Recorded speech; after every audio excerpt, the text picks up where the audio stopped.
Nadako po tayo sa ating gospel text, which is found in the book of John, chapter 11, verses 38 to 44. I shall read. So Jesus, again, being deeply moved within, came to the tomb. Now it was a cave, and a stone was lying against it. Jesus said, "Remove the stone." Martha, the sister of the deceased, said to the Lord, or said to him, "Lord, by this time there will be a stench, for he has been dead for 4 days." Jesus said to her, "Did I not say to you that if you believe, you will see the glory of God?" So they removed the stone. Then Jesus raised his eyes and said, "Father, I thank you that you have heard me.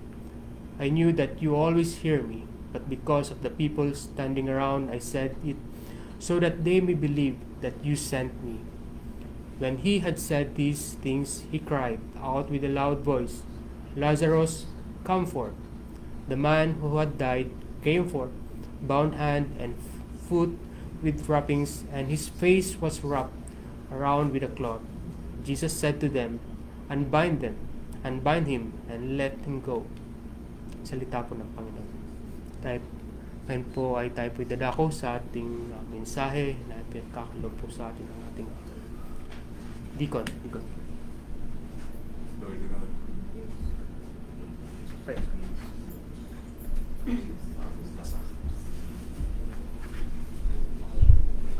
Magandang umaga muli.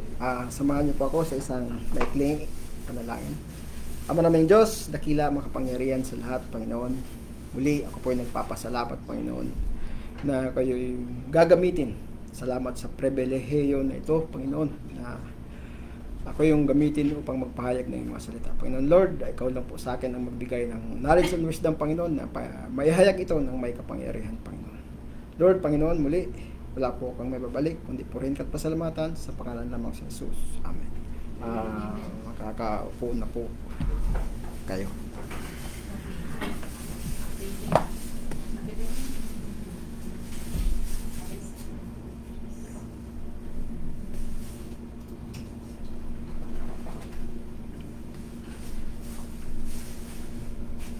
Guwapo ko pala dun, ano? Ay, naka-ready na yung pass. Yeah, ganun na lang. Ang title po na napili ko po ngayon ay ang From Grave Clothes to Grace Clothes. Kinakabahan po talaga ako pag ako'y narito. Itong mga verses natin pag-aaralan ay malamang di na po bago sa ating lahat. Malamang bago tayo pumunta ay nabasa nyo rin po ito dahil yun po ang instruction sa atin na dahil nakasiris tayo ay mag-advance reading po tayo para may idea na tayo sa tatalakayin. Maraming beses na rin po natin napanood sa mga pelikula ang mga tagpong ito. Imagine po natin na tayo po ay nasa sitwasyon na ito na kung saan ginawa ng Panginoong Hesus ang nakakamanghang himala na kung isa kayo sa mga naroon, ano kaya ang iyong gagawin? Ano kaya ang iyong sasabihin? Sa akin siguro, tatanungin ko agad si Lazaro, anong experience mo sa loob ng 4 na araw? Anong experience mo? Saan ka nagpupunta? Marahil yan ay masasagot ng ating mga pastor kasi alam naman natin na kahit ako nagtataka kung bakit walang naisulat sa Bible about sa kanyang experience kung siya nagpunta. May mga senaryo po na halos siyam ata na senaryo sa Bible na may mga patay na nabuhay na muli. Bagamat walang nakasulat sa Bible kung ano ang naging experience nila. Yun isa din siguro ang mga ating pag-aralan, napakagandang pag-aralan. At alam naman po natin na dito sa ating kwento, nung mabuhay si Lazaro, ay base sa mga early Christians teachings, siya po ay nabuhay ng 30 years more pa. At siya rin po ay naging bishop sa Cyprus. Inorden po siya ni Paul at saka ni Barnabas. Para po sa ating introduction, ang sabi po,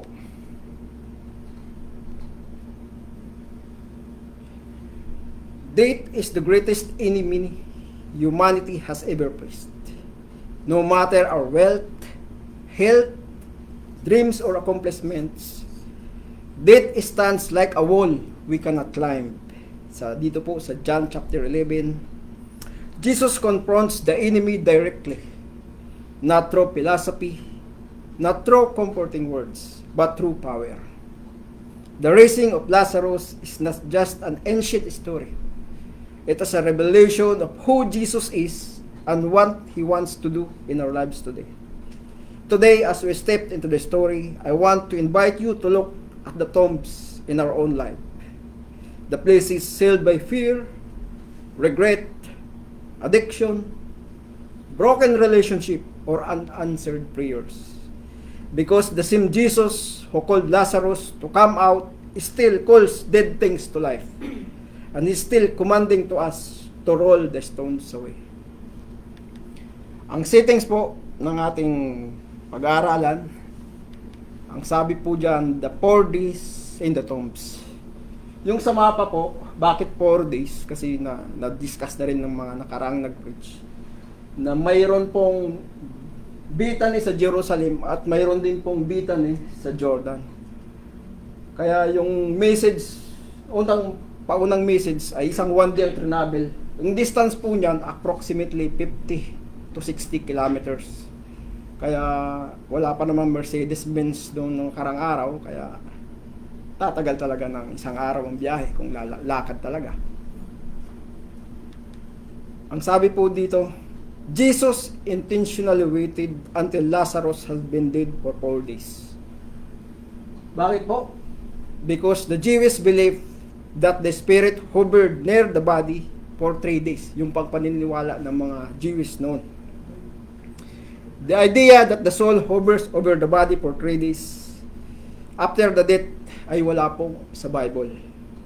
But it does appear in classical Jewish rabbinic literature, especially in Midrash and Talmudic era teaching. Ang sabi po dun sa kanilang kasulatan, sa Genesis Rabbah 100 verse 7, Rabbi Yehuda Bar Simon said, for 3 days the soul hover over the body, thinking that it will return to it.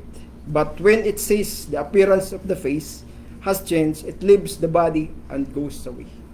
Kahit sa amin sa probinsya noon, nung bata-bata pa po ako, pag may namatay po, hindi po agad iniimbalsa mo. Kasi may paniniwala din sila na baka tinangay lang ng engkanto.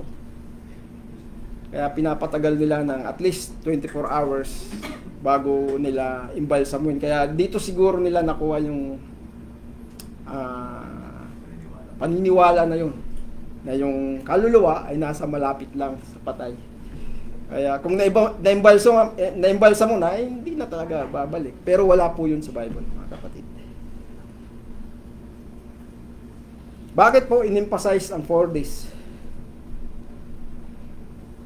This shows that the Apostle John is familiar po sa katuruan na ito.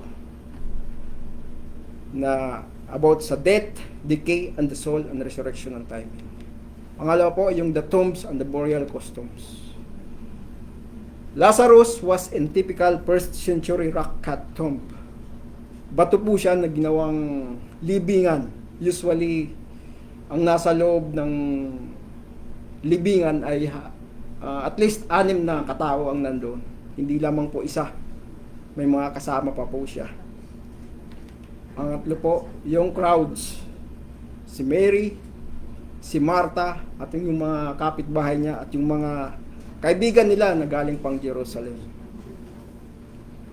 Ang senaryo ng ating kwento, kung mapicture out nyo, ay talagang napakalungkot, maraming nagiiyakan.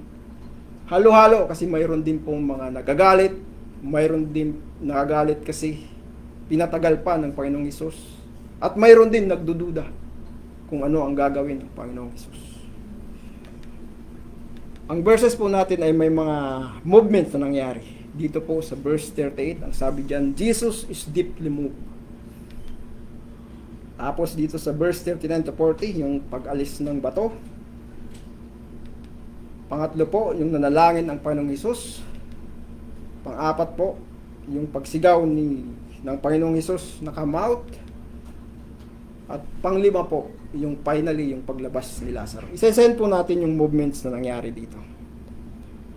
Ang sabi po dyan sa verse 38, Jesus once moved deeply. Jesus once more deeply moved came to the tomb. It was a cave with a stone laid across the entrance. Deeply moved means he was stirred with righteous anger and deep sorrow. Jesus is not distant from human suffering. He feels the weight of death. Sabi po pa dyan, deeply moved translate in the Greek verb embrimaumai, which carries a much stronger meaning than mere sorrow. It involves anger, indignation, agitation, or emotional turbulence. The key phrase on this passage holds significant meaning that resonates with believers today. The phrase deeply moved reveals Jesus' empathy and care for humanity, showing that He is intimately connected to our struggles and sorrows. Dito po sa ating verse, Jesus repeatedly tells the disciples and Martha to believe. Alam naman po natin na patuloy pa rin ang pagdududa. Some interpreters argue that Jesus is troubled because the people still doubt His identity. They treat death as the final word, they mourn as if the God were absent. This is not anger at people in a sinful sense, but the divine grief at humanity's blindness to the life He offers. The emotion reveals Jesus longing for people to trust Him as the resurrection and the life, sabi po sa chapter 11 verse 25. The phrase deeply moved in John verse 38 is showing Jesus as fully divine and fully human. Sa ating doctrinal commitments, tayo po ay naniniwala na si Jesus ay fully God and fully human. Fully divine because He is angry at death. He confront evil, acting with authority. At fully human po siya na feeling grief, sharing human pain, and emotionally affected by loss. Pangalawa po, ang sabi sa verse 39, take away the stones, He said. But Lord, said Martha, the sister of the dead man, by this time there is a bad odor, for he has been there for 4 days. Then Jesus said, Did I not tell you that if you believe, you will see the glory of God? Talagang di may kakaila na patay na po si Lazaro. He had no heartbeat, he has no breathing, he had no brain function. Malamang sa 4 na araw na yun ay nabubulok na. What could Lazarus have done for 4 days? Para po siya ay mabuhay na muli. Kaya ba niyang utusan ng kanyang sarili na bumangon? Talagang hindi. Talagang patay na po siya. Lazarus' physical condition was consistent with his spiritual condition. And it is consistent also with the spiritual condition of every human being before God sovereignly and gracious saves him or her. Si Lazarus ay di lamang patay physically, but apart from saving faith in the Lord Jesus Christ, he was also spiritually dead.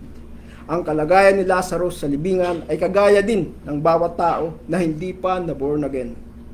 Tayo po ay patay sa kasalanan nung di pa tayo kinamagan ng Diyos.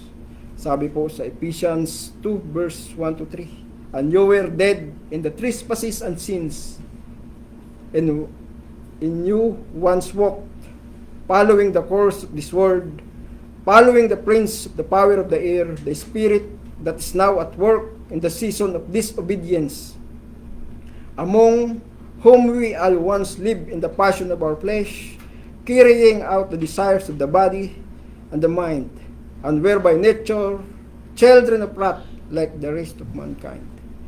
Take away the stone serves as a metaphor, removing obstacles that blocks us from experience God's transformative work in our lives. Ang sabi po dyan, before the miracle comes, we need faith. Faith precedes sight. The word said, itong mundo natin, ang sabi dyan, show me, then I will believe. Sa ating mga tao, yung kasabihan natin na to see is to believe. But Jesus says, believe, then you will see. Before the miracle comes, of course, we need obedience. Before the miracle comes, we need to remove any obstacles sa ating mga buhay. Pangatlo po, Jesus pray. Sabi po sa verse 41 to 42, sabi doon, so they took away the stone. Then Jesus looked up and said, Father, I thank you that you have heard me. I know that you always hear me, but I said this for the benefit of the people standing here, that they may believe that you sent me.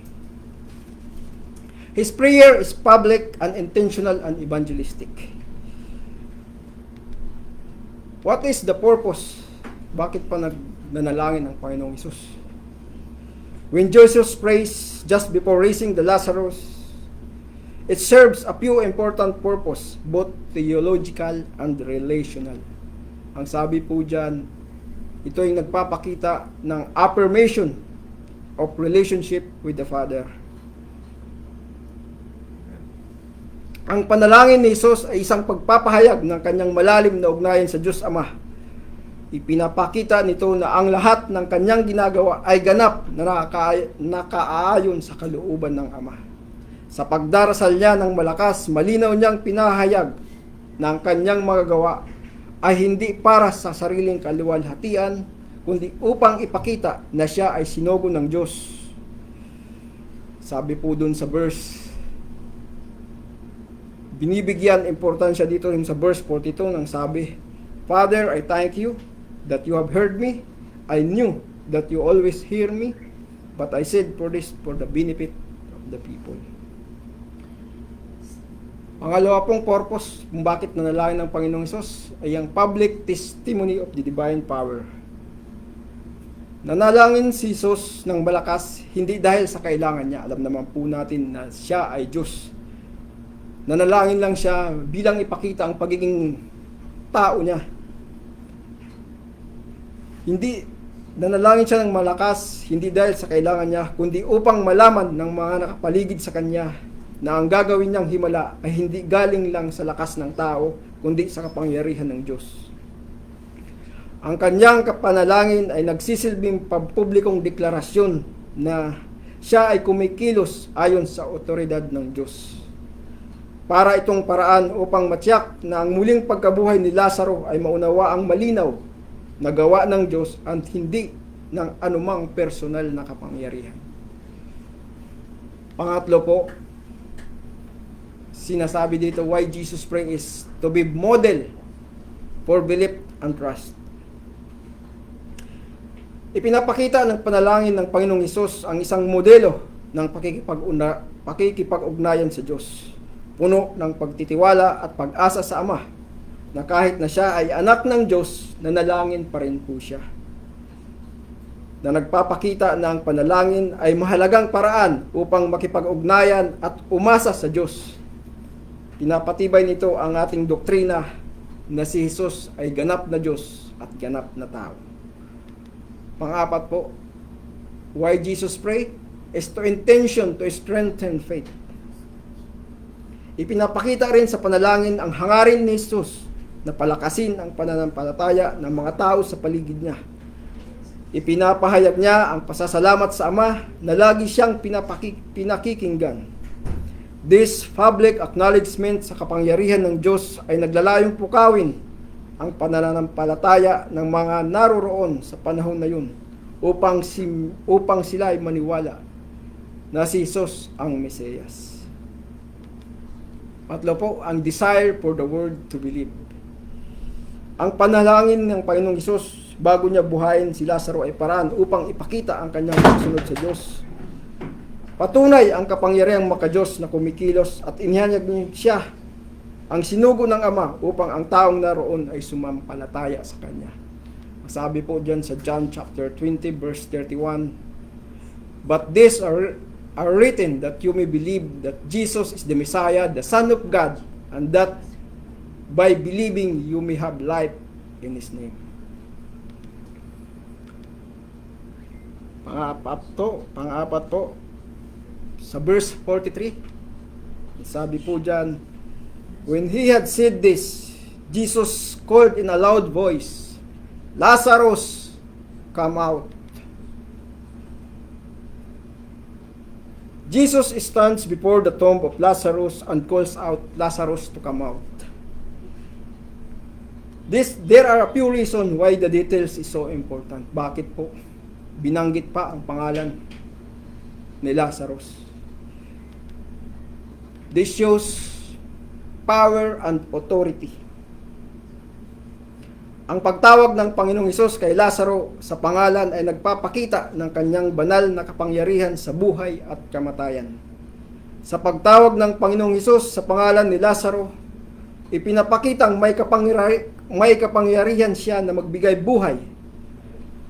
Hindi ito sa pangkalatang utos lamang. Ito ay personal at sadyang pag-utos na nagpapakita ng kanyang ganap na kontrol sa sitwasyon. Pangalawa po, it shows the clarifying the miracle. May mga scholar na nagsasabi ng pagtawag ng pangalan ni Lazaro ay upang tiyakin na si Lazaro lamang ang lalabas sa libingan. Kung sinabi lang ng Panginoong Hesus na lumabas ka, nang hindi tunitukoy kung sino, maaaring lahat ng mga patay na naroon ay tumugon. Ang pagtukoy sa pangalan ni Lazaro ay nagpapakita na ito ay isang sadyang himalang nakatuon sa isang tao. Pangatlo po, a personal relationship.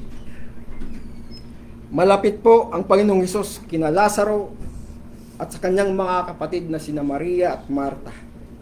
Ang pagtawag sa pangalan ni Lazaro ay nagpapakitang personal niyang pagmamahal at malasakit. Ipinapakita niyang hindi lamang siya gumagawa ng himala ng may distansya. Na alam naman po natin na kahit nasa malayo ay kayang pagalingin ng ating Panginoong Hesus kung sino ang ibig niyang pagalingin.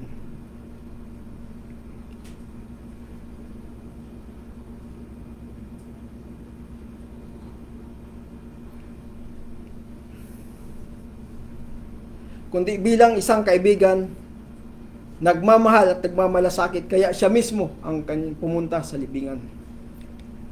Pangapat po, ito rin po ay ang foreshadowing the resurrection. In a broader theological sense, ang pagbangon ni Lazaro ay larawan ng magiging pagkabuhay na muli na lahat ng mananampalataya. Ang pagtawag ng Panginoong Hesus kay Lazaro sa pangalan ay foreshadow sa darating na araw kung kailan tayo tatawagin ni Kristo ang lahat ng nasa libingan upang muling mabuhay. Ito ay paunang pagpapakita ng dakilang pangakong iyon para sa mga taong nananampalataya sa Panginoong Hesus. Panglima po, giving a new life. Nang sabihin ng Panginoong Hesus, Lazarus, lumabas ka. Hindi lang niya ito tinatawag pabalik sa pisikal na buhay. Ipinapakita rin niyang siya ang nagbibigay ng bagong buhay. Sabi ng Panginoong Hesus sa John chapter 11 verse 25 and 26, "Ako ang pagkabuhay na muli at ang buhay. Ang sumasampalataya sa akin ay mabubuhay kahit siya ay mamamatay, kahit siya ay namatay. At ang sino mang nabubuhay at sumasampalataya sa akin ay hindi na mamamatay kailanman."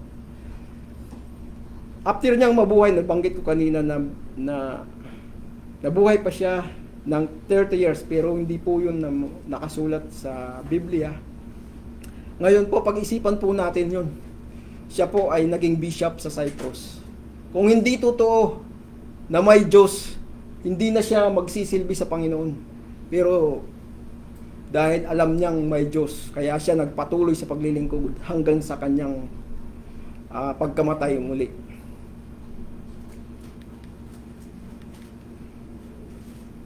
Panglima po, dito na sa ating last verse, ang bilis Ang sabi po dyan, the dead man came out, his hands and feet wrapped with strips of linen, and the cloth around his face. Jesus said to them, take off the grave clothes and let him go. It's God's will to save Lazarus. Kalooban po ng Diyos ang nagligtas kay Lazaro. Hindi niya sariling kalooban na mabuhay, kundi ang kalooban ng Diyos na nailigtas siya, ang tunay na nagligtas sa kanya. Sabi po sa John 1:12. Po, ano ba yun sa John 1:12? For the will of the flesh, not the will of the flesh, but the will of God. Ang kwento ng pisikal na pagkabuhay na muli ni Lazaro ay nagsisilbing patotoo na di mapigilang biyaya ng Diyos. Dahil siya ay muling binuhay ng Diyos at inutusan siya ng tagapagligtas na lumabas siya sa libingan, wala siyang pagpipiliang tumanggi. Masaya siya at kusang lumabas si Lazaro. Nung nag-aaral ako, tinanong ko rin po ito. Ay kung totoo ang nasa langit na siya, baka sabihin ni Lazaro, ba't pa ako pababalikin sa mundong puno ng tribulation? Nasa langit na ako lulugo-lugo siguro si Lazaro nasa langit na siya, binuhay pa. Pero ganun po ang kapangyarihan ng Diyos, yan sabi dito. Masaya at kusang lumabas si Lazaro. Pag-isipan po natin to, kung ikaw ay patay ng 4 na araw at biglang binuhay mula sa kamatayan, pipiliin mo bang manatili sa libingan kung ikaw ay binuhay na muli? Pipiliin mo pa bang manatili sa nakabalot na bulok na kasuotan ng kamatayan at pagkabulok? Malamang hindi na, di ba? Sobrang irresistible was the gift of the life that Lazarus could not help but obey Christ's command to come out of the tomb. It is likewise true of those God has lovingly and sovereignly chosen to make alive in Christ, to be born again. All of those to whom God gives new life, Christ will respond with repentance and faith, become imitators of Christ, loving Him and loving to keep His commandments. Sabi po sa John chapter 14, verse 23 and 24. The gift of eternal life, the gracious and loving gift of salvation is so irresistible and so precious that no dead person made alive in Christ will ever reject it or discard it after receiving it.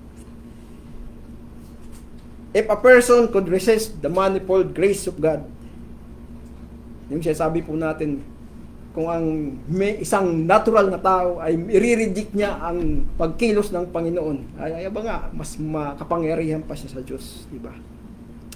But only God is sovereign. It was by the will of God that He crushed His own Son to make possible the redemption, justification, sanctification, and eventual glorification of the sinner. Sabi po sa Isaiah 53 verse 10. The miraculous event in the Bible is not isolated but interconnected with other passages that reinforce Jesus' authority and the promises of new life. In John chapter 5 verse 28-29, Jesus speaks about the resurrection of the dead, solidifying His power over the life and death. Sa Romans 6 verse 4, parallel Lazarus' new life and Paul's exhortation to walk in newness in life through Christ. Sa Ephesians chapter 2 verse 4-5, underscores God's mercy in bringing us to life with Christ, even we were dead in our sins. Lumabas po si Lazaro na may nakabalot pa siya. Nakabalot ang kanyang mga kamay at paa, pati ang kanyang mukha.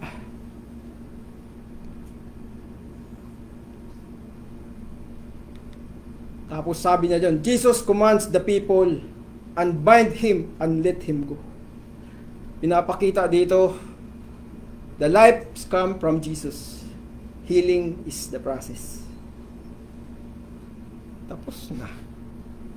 Conclusion na agad tayo.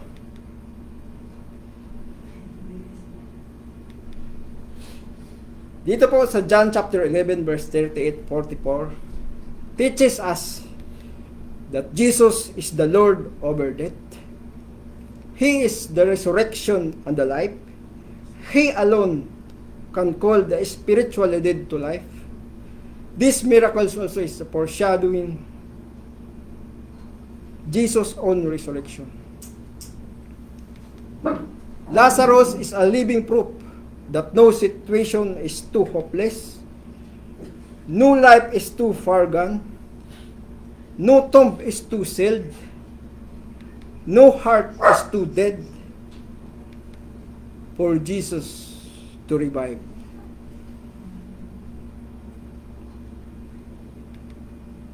After hearing this truth,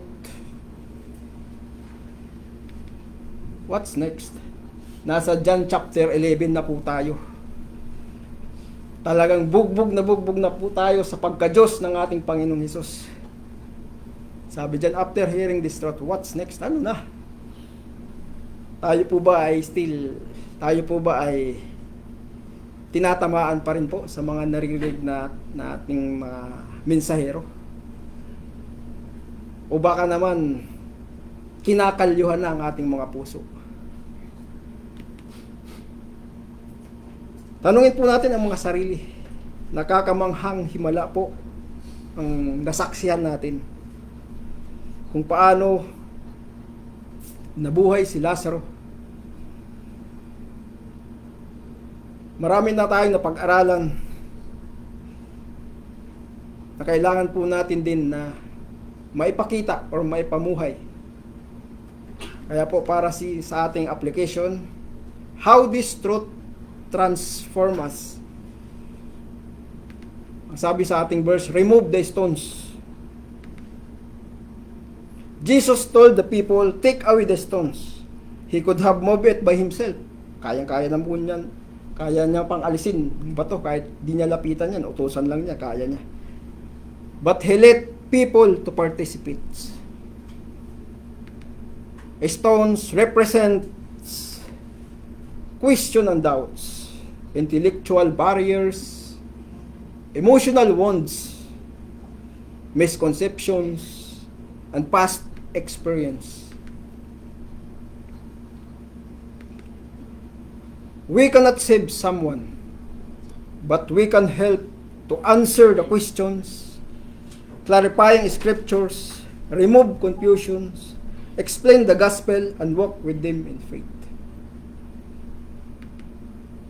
Pangalawa po, response to Jesus' call. When Jesus says, come forth, we must step out. Step out from what? Step out from spiritual laziness. Step out of hidden sin. Step out in our comfort zones. Step out in our hopelessness. Pangatlo pong application natin, help others to remove their grave clothes. Lazarus came out alive, but still bound. Sabi po dito, new believers often come out of spiritual death still wrapped.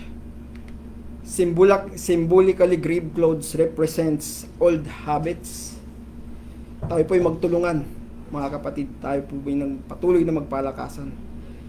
Itong grave clothes represents old habits, theologies or worldviews carried out from a former life,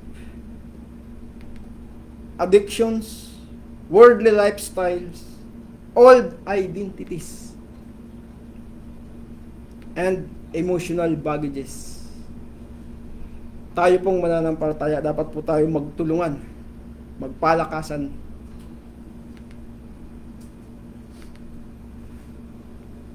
Jesus gives life. We need only to help them to walk in freedom. Pang-apat po, live as a witness of His glory. When God changes us, our lives become a testimonies pointing to others to Him. We are called to disciple, to encourage, to correct, walk with new believers, and support the weak. Christianity is not a solo. God designed spiritual growth to happen in community. Para po sa ating challenge, Jesus stands before every tomb in our lives. Tombs of fear, addiction, hopelessness, brokenness, laziness. Jesus still says, take away the stone. Come forth and unbind him. Jesus is the resurrection and the life. Not just for Lazarus, but for us also. The question is, will you believe and follow him? Mga kapatid, bago ko po tapusin ang mensaheng ito, alalahanin natin na ang kwento ni Lazaro ay hindi lamang himalang na dapat natin hangaan. Ito ay ating panampalatayahan ang kapangyarihan ng Diyos sa ating sariling mga buhay. Kalakip ang pananampalataya, naway maipamuhay din po natin. Hindi hinihiling ng ating Panginoong Hesus na maintindihan lahat natin ang lahat-lahat. Hiniling lang niya na alisin natin ang mga bato sa ating mga buhay na nakakasagabal sa ating paglagong espiritual. Dito sa ating verse, nang sumunod po sila, nakita nila ang himalang hindi nila inaasahan. Ngayon po, may mga batong humaharang din sa ating mga puso at isipan. Mga batong gawa sa takot, sama ng loob, pagdududa, at mga sugat na matagal nang hindi pa gumagaling. Pero tandaan po natin, ang himala ay ginawa na ng ating Panginoong Hesus. Binigyan niya tayo ng panibagong buhay. Kailangan na lang po natin sumunod sa kanyang pinapagawa. Nang lumabas po si Lazaro, nakabalot pa siya ng tilang panglibing. Kaya't sinabi ng Panginoong Hesus, kalagan niyo siya at hayaang makalakad. Ganyan din ang nais niya para sa atin. Hindi lang niya tayo binuhay, kundi pinalaya niya tayo sa tali ng kasalanan at sa tiyak na kapahamakan. Hindi lang basta buhay ang binigay niya, kundi bagong buhay. Buhay na walang hanggan. Buhay na walang gapos. Buhay na may kalayaan. Pag-alis po natin sa silid na itanong po natin sa ating mga sarili, ano-ano nga ba ang mga batong pinapaalis sa atin ng Diyos? Saan bang libingan niya tayo tinatawag palabas? Anong mga tali o balot ang pinapalis niya sa atin? Dahil ang boses ng tumawag kay Lazaro ay siya rin ang boses na tumatawag sa atin. Tinatawag tayong bumangon, lumakad at muling mabuhay. Naway marinig natin ang kanyang tinig, naway tumugon tayo, at naway maranasan natin at ma-appreciate ang kapangyarihan ng Diyos sa mga buhay natin. Soli Deo Gloria, yun lamang po mga.